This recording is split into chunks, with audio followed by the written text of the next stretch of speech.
I expected that. I ain't even gonna lie. I kind of he just got it in him. You know, you can look at a nigga and tell if he got that kind of behavior in him. You know what I'm saying? First of all, why you put yourself in a position to have to tell on your friend?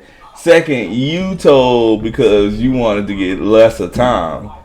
You didn't tell because it was something that you needed to tell because it was the right thing to do. So that makes you a whole different. That makes you a snake, like a rat. That's a rat right there. You know what I'm saying? You got caught up in the mix of the shit. Told the police where the gun was at. Uh, went downtown and got on the stand and testified against your so-called friend or associate or whatever. You know, see, that's what I mean about friends, man. Friends ain't nothing but enemies in disguise. I can't preach that enough. But a friend is worse than an enemy because a friend knows more information about you. You know what I'm saying? So, like, be careful who you call your friends. Make sure you got a friend before you actually start calling somebody a friend. Because in the whole time, people can be, you know what I'm saying, hiding behind sheep's clothing and shit. And then, you know what I'm saying, you end up getting hurt in the end. It's just better to know. You know what I'm saying? I think so. I'm slowly figuring shit out.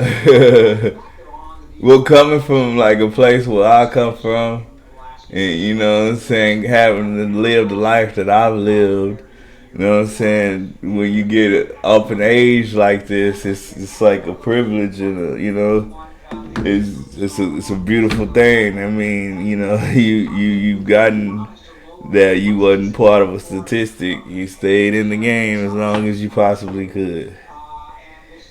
So I'm looking at shit like that, you know what I'm saying? On top of that, man, I'm thinking like that shit with Charleston White, that shit taught a nigga a valuable lesson right there. I never had to experience no shit like that. I was fortunate to always been a loner type of person.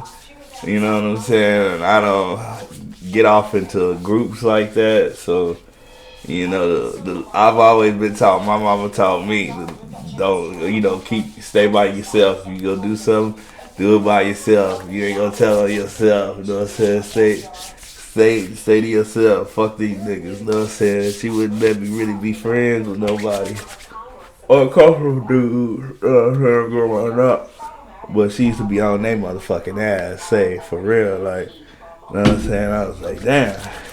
My mama did not like my friends. She would hook them up with my fat, ugly girl cousins and all kind of shit. We used to do my friends bad. He said he like big women. Well, my teenage years, my mama ain't that much older than me. You know what I'm saying? Really? Yeah. Whew. Sometimes when you do your skin treatment, you gotta get in there. You know, so you can't just wipe along the surface. You gotta dig in deep, get them cracks. You know what I'm saying? You got pores and shit. You know what I'm saying? Little pits throughout your body. They get clogged. Yeah, that's better. Well, yeah, man, that shit is crazy. Charleston White, man. Charleston White, I always knew that though. You know what I'm saying? I'm from Texas too.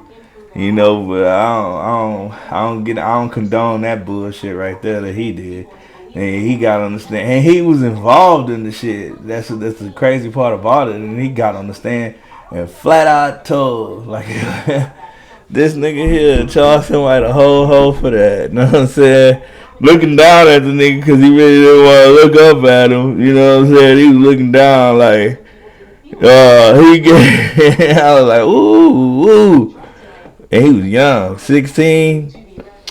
Imagine all the people he put away. I was watching some shit with my nigga OG Percy, Show No Mercy. That's the way my father cursed me. That's my nigga right there. I ain't even gonna lie.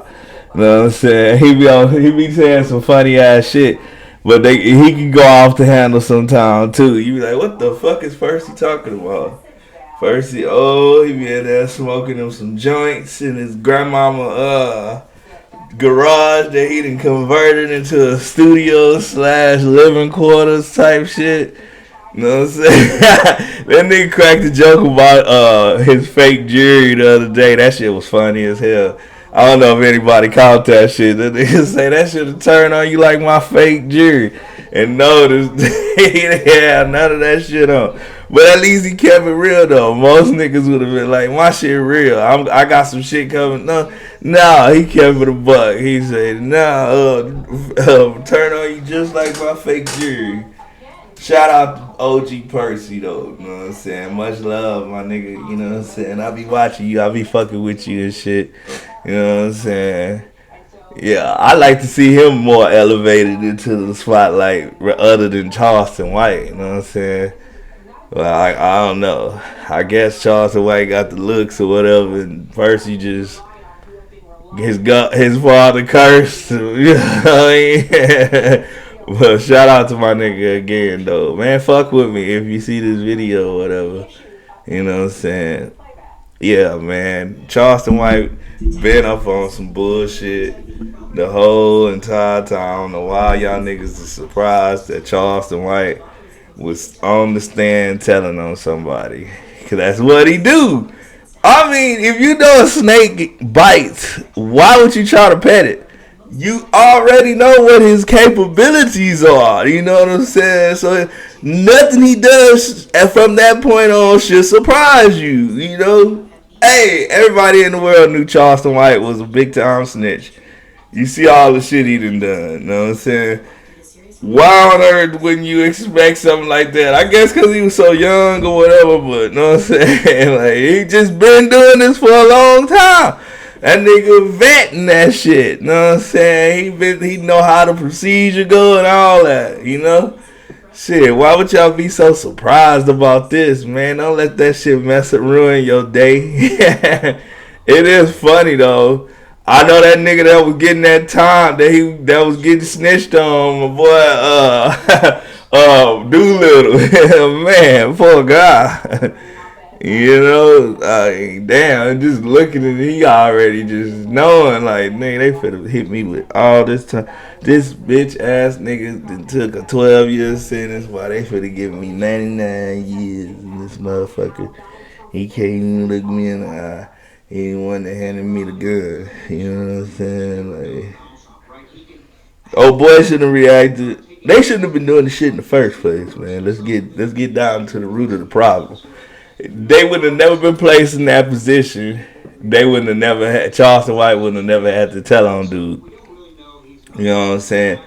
Like, I'm telling you, it's not always good to be in groups like that. You know what I'm saying? I don't group up. You know, y'all, it's time to separate. You know what I'm saying? Let everybody work their shit out. You know what I'm saying? It's better that way. Trust me, you know what I'm saying? Absence make the heart grow fonder. You got a family member that, you know what I'm saying, you can't see eye to eye with right now. You know what I'm saying? You stay away from that person until the next time y'all see them. Don't stand in their face and constantly be agitating the bullshit. That's how a lot of people get themselves caught up in some shit that could have been avoided. You know what I'm saying? I've learned to think. You got to use this, man. It ain't always about knuckling up and who's harder and, you know what I'm saying, who's the one that's going to be the one that everybody gonna look up to, you know what I'm saying? Hey, what the fuck are we all looking up to each other for? It's not like we all have, you know what I'm saying, something in common. We don't even fuck with each other, you know what I'm saying? Just stay away from people like that. You won't be involved in them situations right there. Now that shit that they went through, you know what I'm saying, involving them stealing jackets and shit. You know what I mean? Like, yeah, I've been through that shit. Me and my cousins used to go to Tab, Foley's, and Dealers, and all that other bullshit. We was gonna come out of that with some shoes and shit, brand new shoes every motherfucking month, week, 2 weeks, whatever. Didn't matter. We liked the shoes, and we were gonna get them by any means necessary. I wasn't off in the clothes and shit, but you know what I'm saying. I walked the fuck out of a place in a pair of shoes in a heartbeat. back when I was a teenager because I wanted them. I leave my old shoes and be gone. Couple of times we had to run from them hoes. I don't know if anybody had any dealings with that loss prevention shit. Say them niggas be relentless in their quest to take you down. You know what I'm saying? So I got word of that real quick. So I left that shit alone, and they always undercovers. Yeah. Then that still got caught the white man like, nah, y'all need to take that shit back in there. Richard really wasn't none of his business.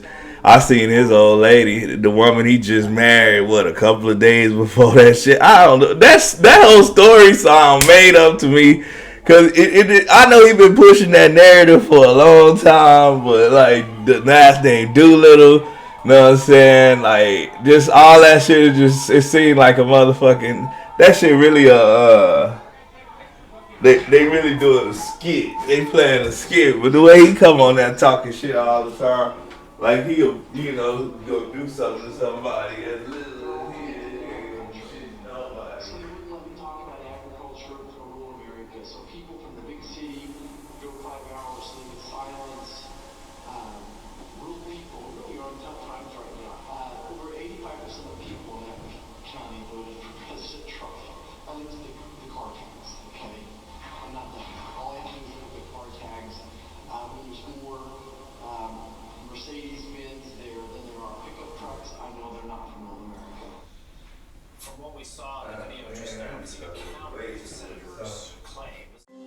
In the heart of the city, a sleek penthouse stands tall. Neon reflections dance through floor-to-ceiling windows.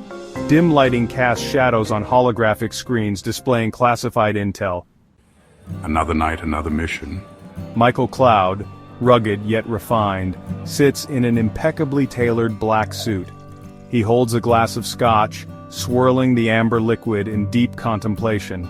A sleek handgun and a confidential dossier rest on the table beside him. A flash drive lies atop the file. Who could it be at this hour? Cloud sets the glass down without a sound. With silent precision, he retrieves the handgun and approaches the door. Elias, what brings you here? We need to talk, Michael. It's urgent. Cloud swings the door open to reveal Elias Moreau, the Interpol captain with a cool demeanor and sharp eyes. You always did prefer the view from above. And you always show up when I'm about to enjoy a drink. Then I'll make it quick. Beat. There's a flash drive in Tanzania. The kind of intel that shifts the balance of power. I need you to retrieve it. Meet me in Abu Dhabi. And if I say no? Then you keep running, until there's nowhere left to run. Looks like I'm going back to Tanzania.